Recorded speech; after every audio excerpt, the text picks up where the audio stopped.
Okay mga tol, kamusta? Ayos lang ba tayo dyan? Doon nga pala sa mga bago at ngayon lang nakapanood. Ako nga pala si Worm Carubio ng Rebansi Graphics. Welcome back. Welcome to this channel. Okay mga tol, kamusta? Ayos lang ba tayo dyan? Sa mga bago, ngayon lang nakapanood dito sa channel natin. Ako nga pala si Worm Carubio ng Rebansi Graphics. So ang topic natin ngayon, mga tol, kung paano magpresyo ng mga binibenta nating items sa mga customer natin. Kung paano ba yung diskarte ng pagpepresyo. Kasi marami nagtatanong sa akin, marami nagme-message sa akin, Sir, Tol, Kuya, magkano mo pinipresyohan yung ganito, yung ganyan? Paano pag 2 colors na? Paano pag maramihan na? So, sasagutin ko yan ngayon dito sa video na to. Pero bago yan, syempre, para sa inyo tong portion na to, ang batian portion. So, shoutout kay Malen Angeles, Carlson Sesbino, at kay Fritz. Galing kay Chris Handayan. Pa-shoutout po boss, Cypix Printing ng Katmonon, Esperanza, Agusan del Sur. Shoutout sa iyo tol, shoutout sa shop mo, at more power, God bless sa business. Sabi ni Love Paparoli, ayos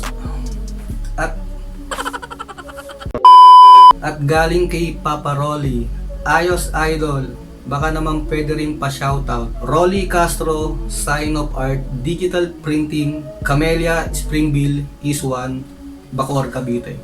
So, shoutout, Love Paparoli, at sa shop mo. Shoutout din sa'yo, Kuya Dodds. Doon sa mga hindi nakakakilala o kilala na, si Kuya Dodds ay meron ding YouTube channel. Nag-tutorial din siya about digital printing business. So, kung interesado kayo sa kanya, search nyo lang Kuya Dodds. Marami rin siyang ituturo sa inyo tungkol sa business natin. So yun lang mga tol, balik tayo sa topic. So ang topic, paano ba magpresyo? Okay mga tol, bago ang lahat, sasabihin ko sa inyo, lahat ng maririnig nyo sa akin dito ngayon ay base lang sa akin. Base lang sa diskarte ko kung paano ako magpresyo. Sabihin ko sa inyo kung paano ako magpresyo. Walang kinalaman dito yung iba. Kanya-kanya kasi tayong diskarte sa pagpipresyo dito sa binibenta natin, sa mga customer natin, sa mga kliyente natin. So ulitin ko, para sa akin lang to. Tanong kayo sa akin, sasagutin ko ng para sa akin. Okay mga tol, malinaw yan ha. Okay, bibigyan ko kayo ng guide. Una, magkano ba ang bili nyo sa t-shirt? Kaya maramihan yan o isa lang. Magkano ba? Isipin nyo, magkano ba? At magkano ba ang bili nyo sa materyales? Doon sa materyales na bili nyo, example, vinyl, pangdamit, magkano bili nyo? 1 metro. Ilan ang magagawa nyo doon? So isipin nyo kung ilan yung magagawa nyo doon. Gamit ko yung calculator, i-divide nyo. Pagka-divide nyo, nakita nyo na kung magkano yung isang buong yun. So magkakaroon na kayo ng ideya kung magkano nyo dadagdagan yung pagpipresyo nyo sa damit o kahit saan. So, yan yung unang tip na mabibigay ko sa inyo. Magkano bili sa damit, magkano bili mo sa materyales, at kung ilan ang magagawa mo doon sa materyales na nabili nyo. Huwag nyo na isipin yung transpo tsaka yung pagod. Kasama yon sa trabaho natin. Okay, bibigyan ko yung ng example. Ako kasi, panagpipresyo ako, ganito. Uulitin ko, para sa akin lang to, walang kinalaman ang ibang nagpiprint. Okay, mga tol, ang ginagawa ko kasi, nilalagay ko sa isip ko na meron akong iuuwing 100 pesos sa isang damit. Paano? Ipapaliwanag ko sa inyo. Ganito, halimbawa, itong damit na to, itong isang damit na to, halimbawa lang na siningil ko to ng 250 pesos. So, binigay ko siya ng 250 pesos. Isang damit lang. So, sa 250 pesos, tatanggalin ko na yung 100 pesos. Yun na yung kikitain ko. Take home na yun. Labas na yun. So, may matitirang 150 pesos. Yun yung ibibili mo ng damit, ibibili mo ng materyales, sama mo ng pamasahe, yung kuryente, at yung sinasabi mong pagod. I-divide mo yun. Gets nyo mga tol? Ito, binibigyan ko lang kayo ng idea. Ginaguide ko lang kayo kung paano magpresyo. Lalo na doon sa mga bago na nahihirapan, na walang idea. Okay mga tol? So paano warm pagka 2 colors na? Balik ulit tayo sa example natin. Paano pag 2 colors na? Balik tayo rito. 1 color lang. So binigay ko siya ng 250.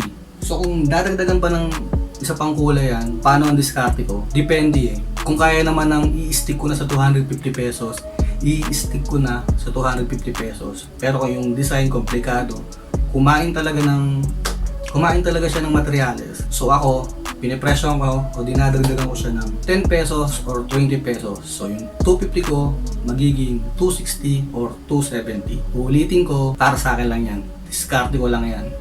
Binibigyan ko lang kayo ng idea, ng guide para makaisip kayo o makadiskarte kayo kung paano ang pagpipresyo. Okay mga tol, maliwanag yan ha. Kasi marami na talaga nagtatanong sa akin eh, kung paano ba magpresyo. So, yan. Ganyan ako magpresyo. So, paano pag back to back? So, ganun lang din yun. Pagdagdag kayo ng 20 pesos, 10 pesos, kung maliit lang yan, o 30, 50, depende sa laki. Lagi lang kayong magdadagdag. Huwag naman yung sobrang taas. Kasi baka hindi nyo na makuha yung oo ng customer. Baka magpagawa na sa iba. Eh Warm, paano pagka maramihan? Mga 20 plus, 30 plus. So ulit, para sa akin lang to. Ang sa akin, ang diskarte ko, pag gano'n na karami, binababa ko syempre, may discount yun. Pero hindi na ako bababa sa 200 pesos sa isang damit. Kahit maramihan yan. Hanggang 200 pesos lang ako. So yun, pwede ko mag 220, depende sa design, 230, depende ulit sa design. At depende sa quality ng t-shirt na gagamitin mo. Kung ang t-shirt mo ay yung nakamura ka lang, eh siguro, babaan mo naman. Huwag naman tayo masyadong mukhang maging pera, di ba? Sabi nga ng mga incheck, di bali ng piso ang tubo, basta araw-araw babalik. Tandaan nyo yan. Kesa yung magpe-presyo kayo ng mahal, tapos hindi na sila babalik sa inyo. Di ba? Gets nyo mga tol? Di bali ng konti yung tutubuin mo, basta buwan-buwan, linggo-linggo, sa'yo sila babalik. Kikita kayo ng malaki sa kanila. At ito yung huli. Ang pagpipresyo, depende din yan sa kung saan kayo nakatira, kung saan yung base nyo, kung nasan yung nakalagay yung printing shop nyo, o kahit sa bahay lang kayo. Kasi iba-iba ang presyo ng bawat mga lugar. Ako, ang ginawa ko, dati, nung talaga nagsisimula pa lang ako, umiikot ako sa lugar namin. Naghahanap ako ng mga nagpiprint, tapos kunwari customer ako. So nagtatanong ako sa kanya, nagbibigay ako sa kanya ng design. Sir, magkano mo ba ibibigay sa akin to? Magkano mo ba sisingilin ako sa ganitong design? Sa'yo na yung t-shirt, tsaka yung sa akin yung t-shirt. So doon, makakakuha kayo ng idea kung magkano yung bentahan doon sa lugar nyo. Hindi kasi pwedeng sobrang mahal ka at sobrang mura ka. Bakit? Pag sobrang mahal ka, hindi ka napupuntahan nila kasi nakakita na sila ng mas mura. Gets mga tol? At syempre, hindi ka rin naman pwedeng mas mura ka. Kasi sa'yo nga sila babalik at babalik. Baka naman malugi ka. So kailangan mag-survey ka kung magkano yung bentahan doon para hindi ka mapaghulihan doon sa lugar nyo. At ulitin ko ulit mga tol, para sa akin lang yan. Yan ang diskarte ko, paano ako magpresyo ng items na binibenta ko. Walang kinalaman yung ibang mga nagpiprint. Diskarte ko lang yan. Sinasabi ko sa inyo kasi nagtatanong kayo sa akin. Binibigyan ko lang kayo ng guide. At bakit ko nasabing depende sa lugar? Kasi meron nga tayong tinatawag na provincial rate at Manila rate. Sige, subukan yung ibenta to sa probinsya ng 250 pesos. Itong isang to. Sa tingin nyo, merong bibili.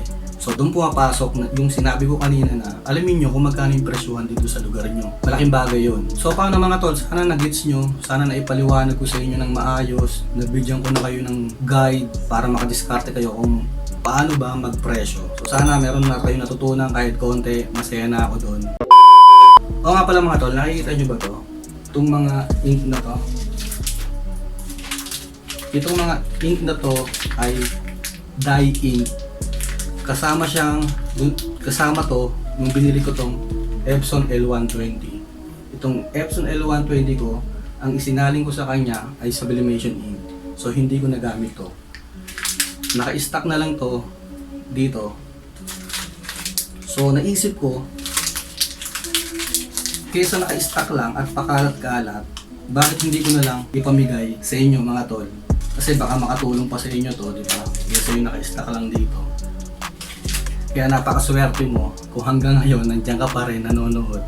Inabot mo tong announcement ko dito sa Dye Ink.